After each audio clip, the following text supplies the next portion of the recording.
Estava pensando um pouco sobre autodeterminação e autoconhecimento das gerações. E eu tenho uma história que fala bastante sobre isso. Na época que eu era professor e fui acusado de ser racista por uma das alunas. Vocês não vão acreditar, mas escuta essa. Eu dava aula no curso técnico, eu acho que era de marketing ou de vendas, eu tinha 24 anos de idade e talvez eu era um dos primeiros professores negros jovens daquele curso. Para quem não sabe, São Paulo tem curso técnico gratuito, a maior parte dos alunos vem de escolas públicas. Eu acho que eles esperavam encontrar aqueles professores de sempre lá, mas não, tinha eu lá, um professor com uma cara que eles chamavam de pagodeiro. E tava lá. Eu era o professor meio pagodeiro, meio do rap, mais jovem pra caramba, dando aula para aquela garotada. Obviamente isso gerava identificação, eu era muito próximo de vários deles.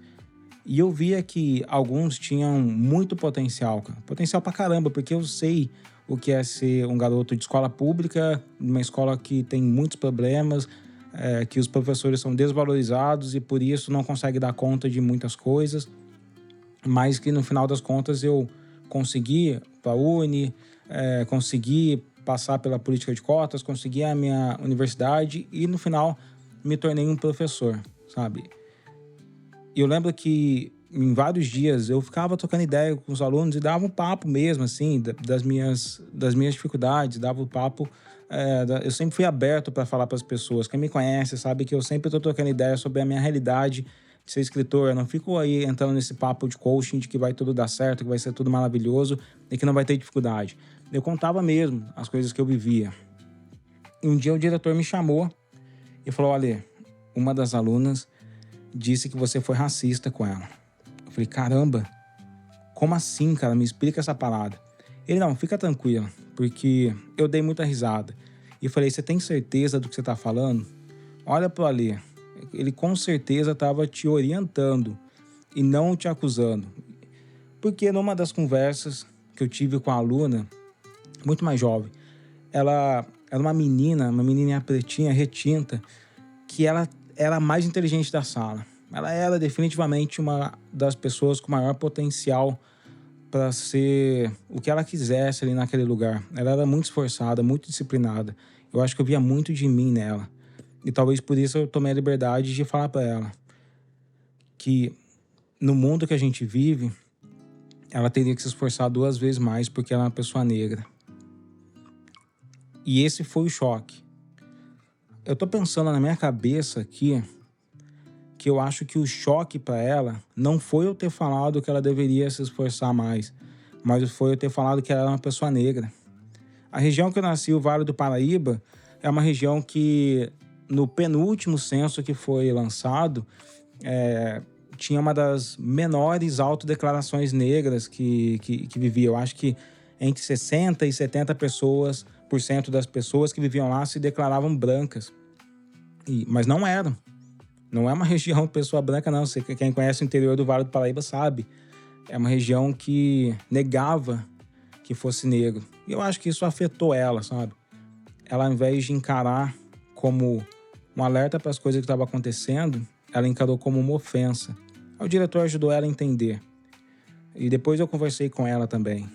Não tenho nem ideia mais, na verdade, nem lembro o nome dessa menina. Eu gostaria muito de saber onde ela está, o que ela está fazendo, porque ela era muito especial, inteligente, esforçada, mas eu tenho uma dúvida se ela sobreviveu a tudo que aconteceu na vida dela nessa região.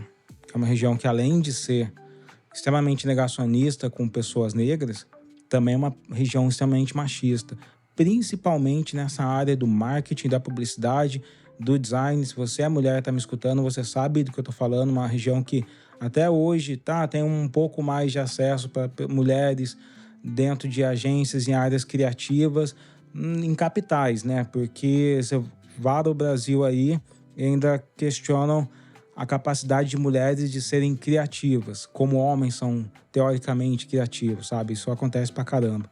Então eu não sei se ela seguiu essa área. Pensando aqui, eu não tenho nenhuma ideia de onde veio essa frase pra mim. Vocês devem ter escutado ela algumas vezes também, se vocês são pessoas negras da minha geração, que tá chegando aos 40 anos. Não foi meu pai que disse isso pra mim, não foram meus tios, meus avós, eu não sei. E essa narrativa tá no mundo, talvez tenha sido a vida. Porque isso é uma das coisas que determinou o meu lado criativo. Eu me esforço pra caramba, cara. Eu tô constantemente me esforçando. E às vezes, isso é desumano. Você já parou pra pensar que no meio da correria da vida, porque, pô, você tem que trampar, você tem que pegar 2 horas de ônibus, você tem que voltar pra sua casa, aí você tem que fazer mais um freela, aí você tem que fazer mais alguma coisa. No meio de tudo isso, a gente pouco tem tempo pra pensar sobre quem nós somos. E pra valorizar o que a gente já conquistou, o que a gente já fez. Eu tô falando isso porque às vezes a gente fica se colocando em réguas sociais dos outros, sabe? Pô, o que é ser um homem bem-sucedido na sociedade? Tem que ter isso, tem que ter aquilo, tem que ter o Instagram hypado, tem que fazer academia, tem que fazer um monte de coisa.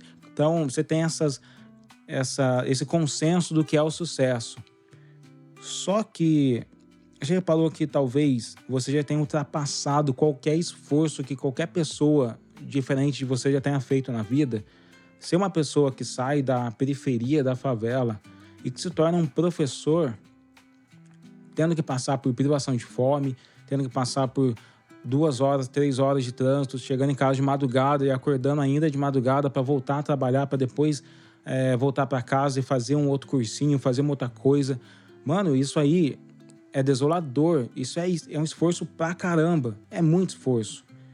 E quando você tá trabalhando, fazendo muitas coisas, talvez você não tenha tempo de reconhecer esse próprio esforço. Então, acho que você tem que olhar um dia pra você e falar, pô, será que eu já não sou o meu próprio índice de sucesso? Será que eu já não devo me considerar a pessoa que chegou no lugar que eu não deveria chegar, tá ligado? Eu acho que essa é uma narrativa extremamente importante de autovalorização, porque pessoas negras, pessoas de todas as classes desprivilegiadas e mulheres, toda a comunidade LGBT, a gente fica se dobrando a uma estética de sucesso, a um denominador de sucesso que talvez, sei lá, é uma parada que não é realista, não considera as nossas vivências, não considera a nossa individualidade, não considera quem nós somos. Quem tem que fazer esse esforço de reconhecer quem você é você mesmo. Acho que terapia ajuda muito nesse sentido, de você reconhecer seus próprios valores e desconsiderar as imposições sociais que colocam sobre você. Isso não tem que excluir o fato de que a gente tem que se esforçar. Até hoje, talvez vocês estejam escutando esse podcast falando, pô, o Ale Santos falando da vivência dele e tal. Nesse exato mês que eu tô publicando esse episódio, eu tô lançando um podcast, estreando uma coluna numa revista, finalizando a reedição de um livro que vai ser relançado numa editora, escrevendo uma história em quadrinho, trabalhando no roteiro de um game que vai ser lançado também, tá ligado? É esforço pra caramba. Mas sabe qual que é a realidade e que talvez vocês precisam se ligar? É que esse esforço não tem como ser diferente. Porque a sociedade empurra a gente pra ser desse jeito. Eu não sou o Thiago York, que pode tirar um ano sabático, voltar e continuar fazendo show. Se eu parar de trabalhar, se eu parar de me esforçar, eu não pago as minhas contas, é real, tá ligado? Eu sou aquele escritor que eu tô trabalhando constantemente, não porque eu quero alimentar meu ego, é porque eu quero alimentar minha barriga mesmo, eu quero pagar minhas contas de casa, pagar a luz, pagar a internet, viajar, visitar minha família que mora no outro estado, às vezes sair um pouquinho, comprar umas roupas, essas paradas assim, que a gente faz no dia a dia, tá ligado? Esse é o corre. E o corre não vai acabar, porque ele tá na sociedade. E mesmo que você não pare de se esforçar, talvez você precise só colocar nessa agenda aí, dessa sua correria, um tempo para pensar em você. Um tempo para se considerar uma pessoa foda.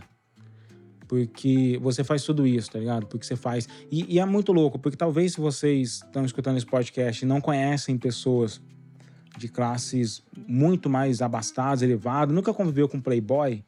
Mano, os playboy, ainda mais nas novas gerações, eles não se esforçam tanto assim. Eu lembro que tem uma entrevista da Michelle Obama, num podcast da Oprah, que ela fala assim, tá ligado? Ela fala exatamente dessa maneira. Eu estive nas principais cúpulas as mais poderosas cúpulas do mundo. E eu posso te garantir, 50% daqueles homens brancos não sabiam o que estavam fazendo lá.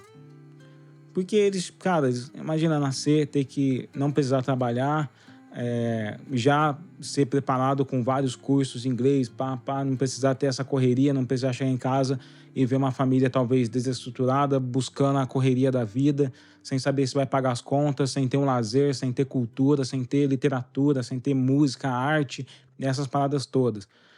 Os caras foram empurrados pro caminho deles, tá ligado? Eles foram empurrados pro caminho. Nós não, nós tivemos que construir o caminho. Caminhos que não existiam. Me tornar um escritor é um caminho que não existia. Não existia esse caminho para mim. Talvez para você o caminho que não exista seja ser um programador. Não existia esse caminho na sua vida. Ou não existia o caminho de ser um designer, não existia o caminho de ser um professor, não existia o caminho de ser uma bibliotecária. Não existia esse caminho. Não tinha ninguém para facilitar ele. E você foi lá e criou na unha, tá ligado? Fez na unha esse caminho. Então isso tem que ser valorizado. Mas o corre não vai acabar. O esforço não vai acabar, porque se acabar você talvez passe fome também. É uma dualidade horrível que eu sinto que vem muito das nossas gerações passadas. E talvez eu sinta que essa geração foi criada se esforçando, sabendo o desgaste do esforço, tem dificuldade de transmitir isso para as novas gerações. Ou, de repente, não tem a ver sobre transmissão dos pais, tem a ver com uma narrativa global, alucinada, capitalista, das redes sociais, de que tudo vai ser fácil, de que tudo está na mão da garotada, comportamentos midiáticos, comportamentos criados através de propagação dessa teologia coaching, dessas coisas inspiracionais, de que um passe de mágica, um cruzar de dedos e a vida vai mudar. Um botão que se aperta no tigrinho e o dinheiro vai entrar na sua vida, tá ligado? Porque talvez essa geração não se deu conta que se você é uma pessoa negra, você vai precisar se esforçar 2 vezes mais. E eu não sei se o quanto é certo a gente continuar propagando essa narrativa, talvez não da maneira que os antepassados passavam para nós. E eu entendo. Cara, a geração dos meus pais passou fome real. A geração dos meus avós, mais ainda. Essa coisa existiu no Brasil. Então, eles provavelmente construíram essa ideia de esforço num estilo de sobrevivência brutal, real, assim. E a minha geração já construiu esse pensamento de esforço já num contexto de eu preciso expandir a experiência dos meus pais, né? Eu preciso ser mais, eu preciso encontrar um lugar para mim fora desse limite social que construiu. Talvez a minha geração foi muito isso, de fazer coisas diferentes da experiência do seu bairro, da sua vida, da sua família. E essas novas gerações, eu acho que estão um pouco mais aprisionadas na inércia criada pela tecnocultura, do digital, do midiático, dessas outras questões. É curioso, né? Porque essa garota que eu contei no começo desse papo não era dessa geração. Talvez o limite, o aprisionamento, o alienamento dela era o contexto social, de não encarar a realidade, de não entender os fatos como eles são, de que ela provavelmente numa região complicada teria dificuldades e barreiras para acessar alguns lugares se ela não percebesse que ela é negra. E o ser negro não é para, quando eu digo isso, não é para, então beleza, então eu vou desviar do caminho. Não, mano, não é para desviar do caminho. É para criar suas estratégias de sobrevivência. não é pra gente desviar dos problemas, é pra você entender o que falta para você superar eles. Falta uma rede de contatos? Construa sua rede de contatos. Falta capacitação? Busca capacitação. Falta dinheiro? Aí é foda, né? Porque dinheiro é difícil pra caramba pra gente. Mas é isso, sabe? Entender a realidade não é pra gente evitar os problemas. É pra gente criar as estratégias pra lidar com eles. E superar, tá ligado? Superar real, assim. Se dedicar pra caramba. Eu sou um cara extremamente dedicado a tudo que eu faço. Quem já me escutou palestrando sobre afrofuturismo, sobre tecnologia, sobre um monte de coisa assim, sabe que eu sou muito dedicado, cara. Porque eu realmente absorvi isso na minha vida de que eu não tinha outra maneira de fazer isso acontecer, senão me dedicar pra caramba, me dedicar durante muito tempo, me dedicar constantemente, entender, me aprimorar, porque não existe outra possibilidade pra gente. Porque se eu não fizer isso, eu não seria escritor. Vocês conseguem compreender que a única maneira de eu ter me tornado um autor, um comunicador, foi me esforçar mais, muito mais do que eu necessitava me esforçar, do que era saudável eu me esforçar. E é por isso que não tem como, é tóxico, é complicado, é difícil pra caramba. E não tem como você passar por isso sem sofrer danos, tá ligado? Não tem como. Alguns colaterais que são relações sociais, relações familiares, relações românticas. Se você é um cara muito focado em tentar sair desse lugar que você estava no começo da vida, você vai ter alguns colaterais, porque eles estão lá. E a melhor maneira de lidar com esses colaterais, com esses danos que você sofre, é se aproximar de pessoas que vão construir você.